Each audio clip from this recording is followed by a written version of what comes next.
Tell me, what is best in life? To crush your enemies, see them driven before you, and hear the lamentation of the woman.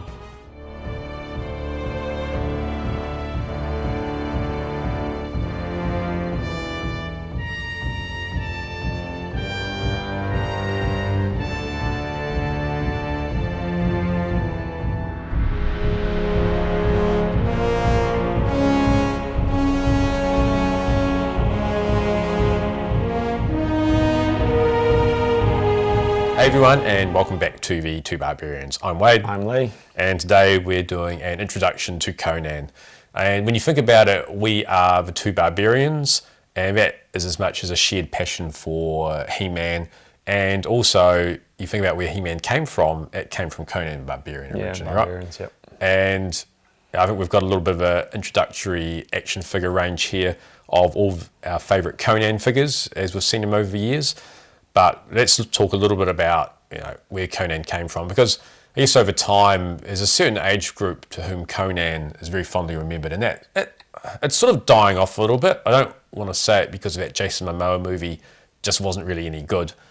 You thought it was all right, didn't you? It's all right. I mean, it's getting on a bit now. Yeah, that's probably 10, 15 years ago. Yeah, but I think that sort of turned off a lot of people to it. And if you go back to the original source material, it's out of this world. You go back to the 1930s. A young Robert E. Howard, and they're going through the Great Depression in America, and he's struggling to write anything. I mean, just out of nowhere, he starts, these stories, amazing stories start getting published about Conan, and the writing's amazing. Conan the Cimmerian? Yeah. And if you go back and read these original Conan books, this one here is an amazing collection. It's published by Del Rey. Highly recommend it because all of Robert E. Howard's writings is essentially collected in these editions. It includes Solomon Kane, Cull, Bran McMorn. It's all covered off under there. Right, and this isn't a comic book. This is this is the straight text, right? Yeah. This is the straight text there, yeah. And there's such amazing stories in there. The comics are now back being published by the license holders of Conan, so that's essentially the people that own the. As a the state, rights. is it like the family? Yeah, sort of. Right. Yeah, I should really do a research on that. but prior to that, they were published by Marvel.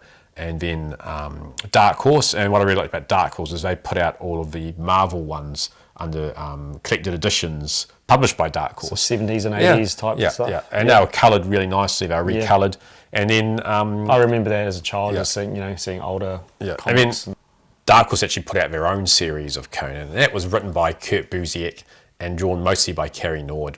Cary's a little bit on the slower side, and they had some other artists do some fill-in issues.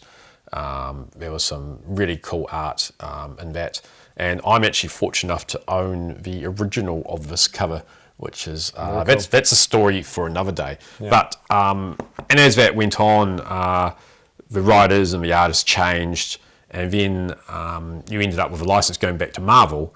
And then Marvel started integrating Conan into the wider Marvel universe. So you have the Savage Avengers, where Conan's basically teamed up with Venom and Wolverine and Punisher, because he's magically brought forward in time. What time is this happening in this comic? Like mid-2000s? Oh, this is recently. This is really recent. 4 or 5 years ago. It's about 5 years ago, so it's fairly recent. I mean, the rights have since gone back to the original rights holders, who are putting out their own comic book series with Titan Comics, and that's really cool. Enjoying that, and they're also redoing sort of Savage Sword, so the bigger format with the black and white on it. Okay, so he's always sort of circling around within pop culture and being relevant and just being. And I don't know how it's going to work, but in American copyright, once something's over 100 years old, then it's a free for all. I was going to ask about that. What is it called? Public domain. Yeah. And Winnie the Pooh and apparently Mickey Mouse or Steamboat Willie. Sherlock Holmes is out of it, right? So I don't know what's going to happen with that. So that's maybe a little bit. Make our own Conan series. We could do. Yeah. I don't know how your art is, but mine's pretty average. But I think we'll have to do some stop motion with our figures. But there's plenty of stuff over the years, right? There's cartoons, video games. Oh yeah.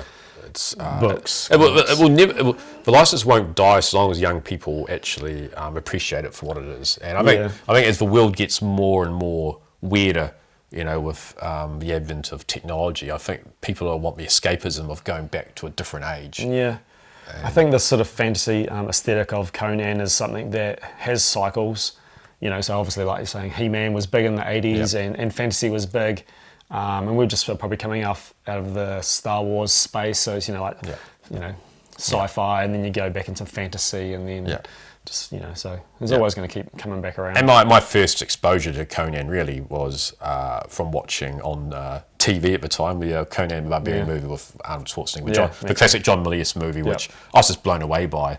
I mean, it was a little bit sort of mature with parts of it, but when you're younger, you're like, "Ooh, this is exciting." Because I mean, in the first 10 minutes, I mean, spoiler alert, but what happens to his family and his village and to his mother? I mean, that was even raised. Even now, I still was like, it's nasty. It's a lump in my throat watching that stuff, and I'd actually recorded it off on VCR, you know, off TV, and I was just like, no, I'm not taping over this. I'm going to watch this so many times. Probably wore out the tape. So I've got on Blu-ray and everything, and I never get sick of watching it either. It's just and part of it is that Basil Polidorus soundtrack where it's just humming along, and it's timeless, and the anvil of Crom, and it's just amazing, and it stands up so well.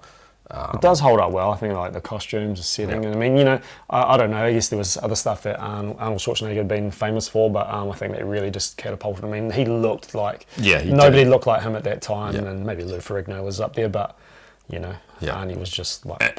And then you get to Conan the Destroyer, which is it's a bit of a letdown for me. As a kid, I actually enjoyed it more, but I think going back, I can sort of see they definitely got different sort of, you know, styles slightly. Yeah, it has. It feels more of a kids' movie, right?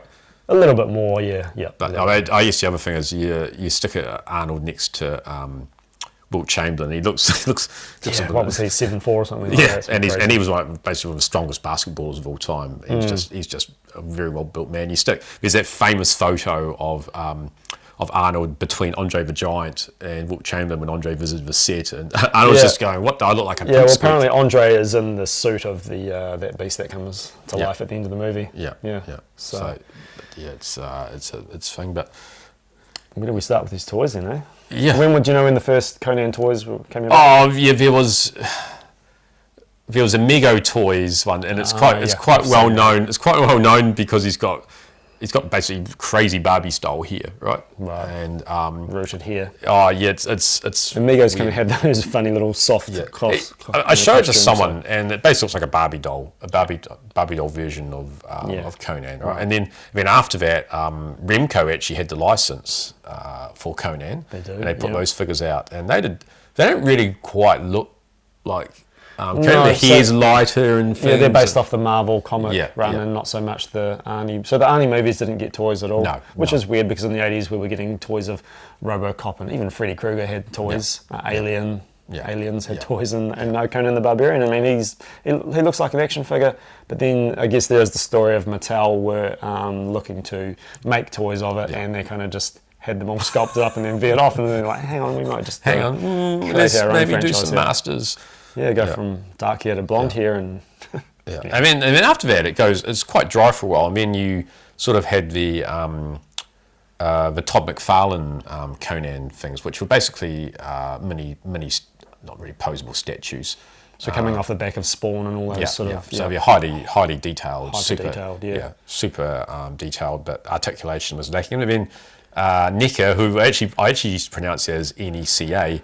They also did some very, very low articulation figures, and I've got them, but I think during the Christchurch earthquake of 2010, one of them fell off a shelf and they've got bits broken here. I think remember we had a look at one the other day, and it was there's stuff missing. I mean, nice sculpt, but this stuff can break straight out of the pack. It's just brittle. So even the current toys, some of them break straight out of the pack. So, but yeah, I mean, I guess the Conan that took me by surprise was the Toy Biz Legendary Heroes Conan, and that's after Toy Biz they essentially lost the Marvel Legends license, so they moved into other comic book heroes, and that's probably another episode for another time. There's Savage Dragon, Judge Dredd, and there was a Conan one, and that's this one here, and that was a 2-pack with Raal, which is WRAAL, which was a Marvel Conan villain, which that's quite creepy, and we'll cover that off separately as well. But then you get into the Super 7 Conan, the Barbarian movie figures, and they also did a comics one. I do have that, but it's a pretty rubbishy weather night here in Christchurch, and I'd have to pop outside and grab it, and it's probably not ideal tonight, but we'll cover that off under the wider Super 7 episode when we do it for Conan figures. And after that, we've basically got the Conan the 112 Mezco figure, which is this one here, and that's super detailed. I love the fairy cape. That's a really nice figure, and it's not my favourite in the range. My favourite is the Solomon Kane figure, and also the Death Dealer one for those ones. But you sort of got the Robert E. Howard triumvirate once. I guess you get Cole the Conqueror come out, not the Kevin Sorbo version with the rock music during it. Right, yeah. But and I don't think we can talk about this without talking about Conan the Adventurer, Warrior Without Fear. So this is a 1990s cartoon toy line by Hasbro, of all things, isn't it? It is Hasbro, I believe, yeah. Do you remember, he's more powerful than any man. His magic spreads across the land, and he do. And this figure is most famous for its mysterious hand action. We'll probably give you a little bit of a close-up of that now and see what it does, but it's probably up there in the top 5. Why did they do that for action figure things? Along with the Punisher, with his Johnny just constantly playing with his little Conan in the corner and disturbing. It's right up there with the Punisher. What is that gun rocket? Yeah, what is that crotch rocket doing there? Who came up with that idea? But and what's quite fun about this figure is that I bought it from someone down south, and that had actually done a custom shield, and they put the Phoenix on there, which is quite cool. So that's a unique one, and I know that's given you an idea to make one yourself, maybe a slightly better quality version. Yeah, well, I don't know why he didn't come with that shield anyway. I mean, it was a big part of the cartoon. He had this magical phoenix that would be in his shield and would pop out, and he was the annoying 80s character like a la Snarf and Orko.